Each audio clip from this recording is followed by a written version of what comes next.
नमस्कार दोस्तों, जय माता दी।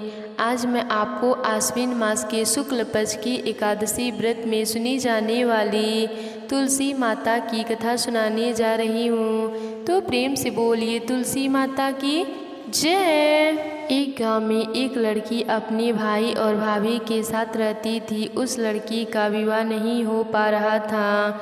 वह लड़की तुलसी माता की बहुत सेवा करती थी। नियम पूर्वक तुलसी जी की पूजा करती और वहीं पर बैठकर तुलसी जी की कथा कहानी सुना करती थी।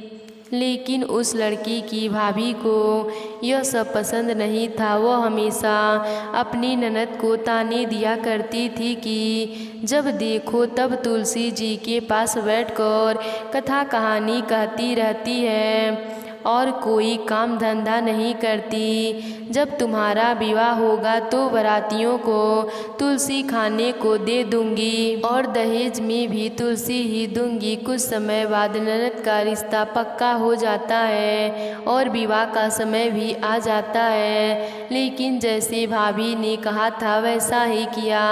तुलसी का गमला बारातियों के आगे फोड़कर खाने के लिए दे दिया।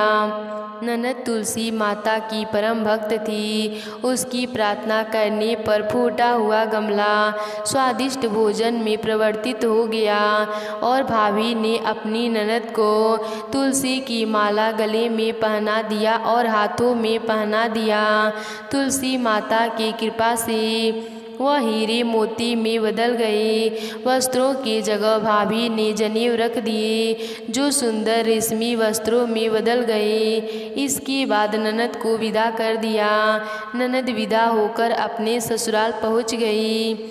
ससुराल में सब ने ननद को इतने गहने पहने हुए देखे और इतना सामान लाते हुए देखे तो सब गांव वालों ने ननद की खूब प्रशंसा की। ननद की खूब प्रशंसा होती। शादी के कुछ दिनों बाद भाभी अपने पति से कहती है कि अब जाओ अपनी बहन को बुला लाओ।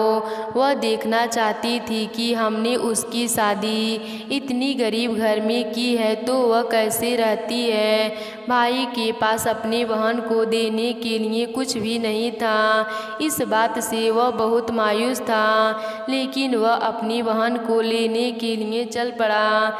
जैसे ही वह बहन के घर पहुंचा तो वह सोचने लगा कि मैं अंदर कैसे जाऊं। सब लोग देखेंगे तो कहेंगे कि मैं पहली बार बहन के घर आया हूं और कुछ भी लेकर नहीं आया हूं। लेकिन तभी छत से बहन ने उसे देख लिया और बहन ने अपने भाई को अंदर बुलाया। अंदर आकर भाई ने अपनी बहन के सास से कहा कि मैं अपनी बहन को ले जाने के लिए आया हूँ। लेकिन उस लड़की की सास ने कहा नहीं, मैं अपनी बहू को कहीं नहीं जाने दूंगी। जब से मेरी बहू आई है तब से हमारे घर में बहुत ही सुख शांति और खुशियाँ आ गईं।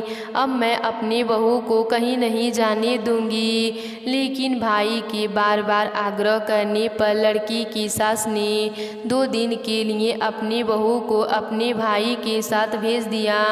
लड़की अपने भाई के साथ अपने मायके आ गई। भाभी उसे देखकर चौंक जाती है। वह लड़की बहुत सारे गहने पहनी हुई थी और बहुत सा सामान लेकर आई थी।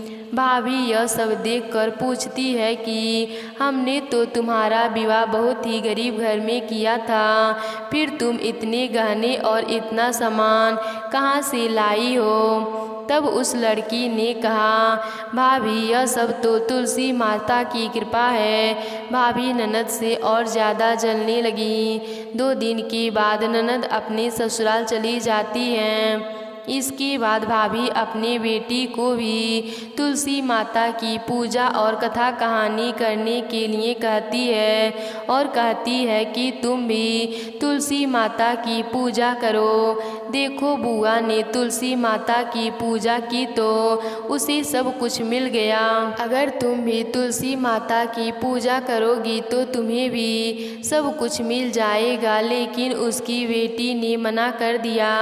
भाभी के बार बार कहने पर बेटी पूजा तो करती, पर उसका मन नहीं लगता। वह तुलसी माता की पूजा मन से नहीं किया करती थी, लेकिन भाभी जबरन उससे पूजा करवाया करती थी। भाई की लड़की की भी शादी तय हो गई। उसके शादी का समय आ गया तब भाभी ने वैसा ही व्यवहार किया जैसा उसने अपनी ननद के साथ किया था, लेकिन उस समय कुछ भी नहीं बदला, क्योंकि उसकी बेटी ने पूजा मन से नहीं किया था।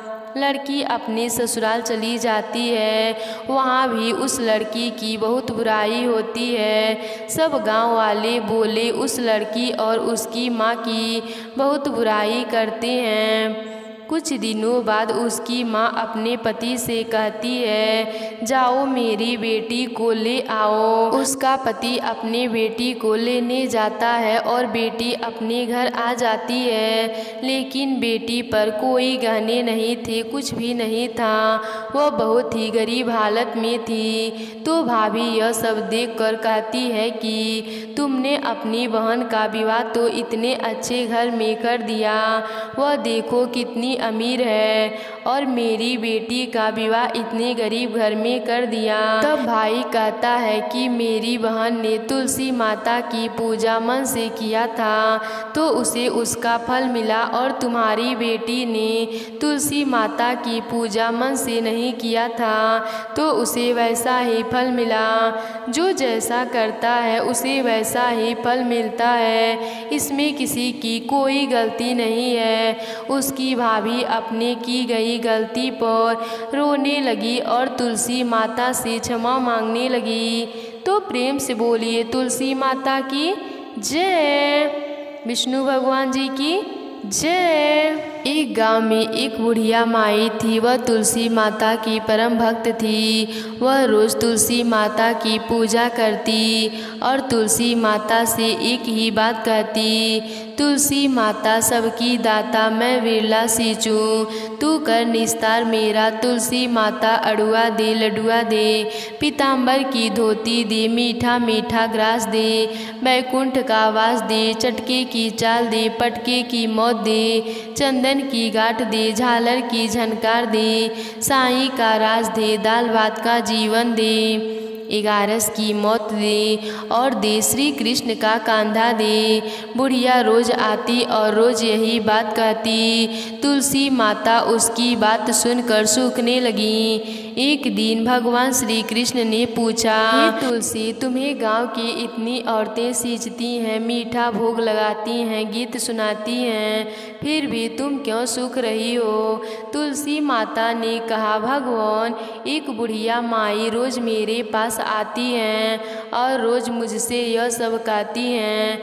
मैं हर बात पूरी कर सकती हूँ, पर श्री कृष्ण का कांधा कहाँ से दूंगी? तब भगवान श्री कृष्ण बोले, जब भी वह मरेगी तब कंधा देने मैं स्वयं आऊँगा। जब बुढ़िया माई का देहांत हो गया तब सारे गांव वाले इकट्ठे हुए और उन्हें शमशान ले जाने की तैयारी की जाने लगी। जब लोगों ने उन्हें उठाने लगे तो वह इतनी भारी हो गई कि किसी से भी नहीं उठी। सब बोले कि बुढ़िया इतना पूजा पाठ करती थी, फिर भी इतनी भारी कैसे हो गई? तभी एक बूढ़े ब्राह्मण के रूप में भगवान श्री कृष्ण स्वयं वहाँ आए और पूछने लगे, क्या हुआ? तो सभी कहने लगे, पापिन थी इसीलिए भारी हो गई है। तब वह बोले, मुझे इसके कान में एक बात कहने दो, शायद उठ जाए। लोग बोले, ठीक है, तुम भी बोल लो। भगवान बुढ़िया माई के पास आए, उसके कान में कहने लगे, बुढ़िया माई, मन की निकाल ले, अड़ुआ ले, लडुआ दे, पीताम्बर की धोती ले, मीठा मीठा ग्रास ले, वैकुंठ का वास ले। तभी एक बूढ़े ब्राह्मण के रूप में भगवान श्री कृष्ण स्वयं वहाँ आए और पूछने लगे, क्या हुआ? तो तो सभी कहने लगे पापिन थी, इसीलिए भारी हो गई है। तब वह बोले, मुझे इसके कान में एक बात कहने दो, शायद उठ जाए। लोग बोले, ठीक है, तुम भी बोल लो। भगवान बुढ़िया माई के पास आए, उसके कान में कहने लगे, बुढ़िया माई, मन की निकाल ले, अड़ुआ ले, लडुआ दे, पीताम्बर की धोती ले, मीठा मीठा ग्रास ले, वैकुंठ का वास ले, चटके की चाल ले, पटके की मौत ले, चंदन की गांठ ले, झालर की झनकार ले, दाल भात का जीवन ले, एकादशी की मौत ले, और ले श्री कृष्ण का कांधा भी ले। इतना कहते ही बुढ़िया माई हल्की हो गई। भगवान अपने कंधे पर उसे ले गए और बुढ़िया माई को मुक्ति मिल गई। हे तुलसी माता, जैसी मुक्ति बुढ़िया माई को दिलाई, वैसे ही हम सबका दिलाना।